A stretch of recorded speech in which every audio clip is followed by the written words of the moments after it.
everyone! Welcome back to Lily Podcast English Learning Channel, where English feels real, easy, and natural. All right, let's go to classroom. Most English learners speak textbook English. It's not wrong, it's just not natural. For example, a textbook might say, "Hello, how do you do?" Sounds polite, right? But in real life, no one says that. People say, "Hey, what's up? How's it going? You good?" So the difference is, textbook English sounds perfect. Real English sounds comfortable. Another example. I am not understanding this question. X. Real English. I don't get it. Yes. See the difference? Shorter, smoother, and more natural. Let's look at some examples of real English you can use every day. Instead of saying, I am going to eat now, say, I'm going to eat now. Instead of, I am very tired, say, I'm so tired, or I'm beat. Instead of, it is very cold today, say, it's freezing. See? Native speakers use short forms, emotion words, and natural rhythm. Here are some common phrases you'll hear all the time, but probably never in your textbook. When you agree, totally, exactly, right on. When you're surprised, no way, you're kidding. For real? When something is amazing, that's awesome.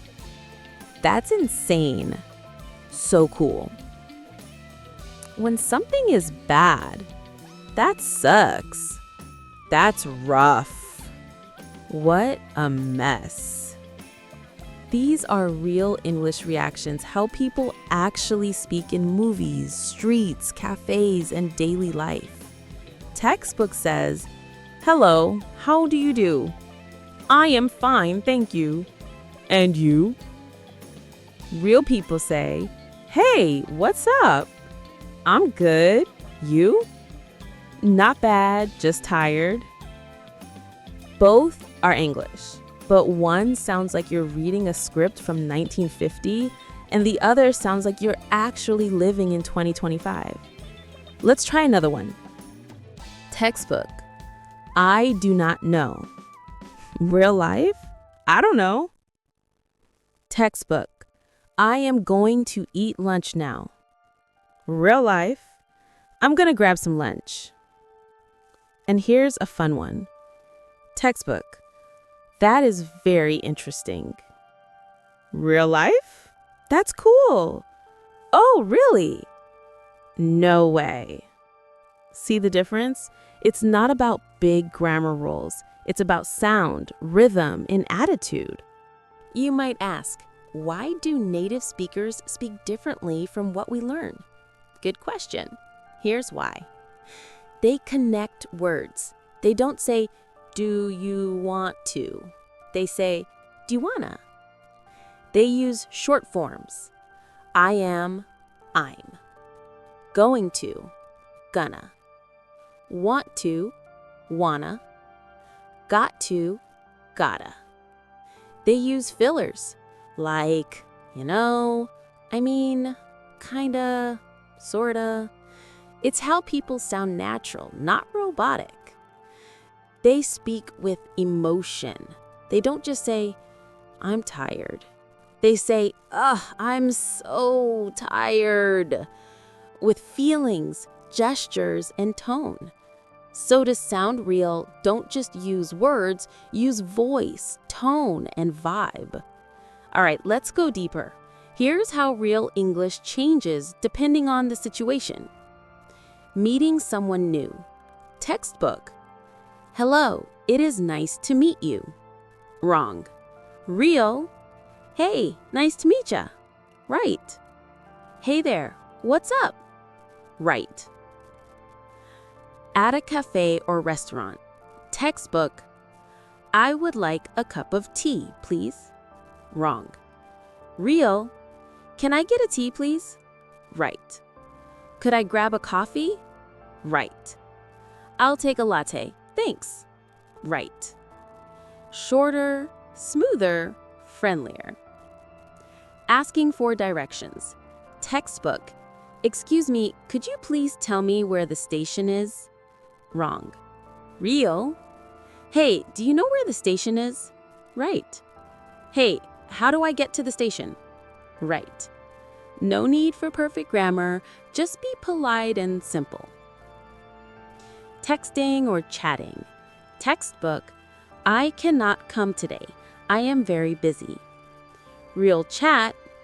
Can't come today. Super busy. Sorry, tied up are now. See how modern English mixes slang, emojis, and short forms? Talking with friends. Textbook. That is not fair. Wrong. Real. That's messed up. Right. That sucks. Right. You gotta be kidding me. Right. Real English is emotional and expressive, not just correct. Okay, now that you know the difference, let's talk about how you can start sounding real. Step 1. Learn phrases, not words. Don't memorize single words, memorize short, natural phrases. Instead of hungry, learn I'm starving.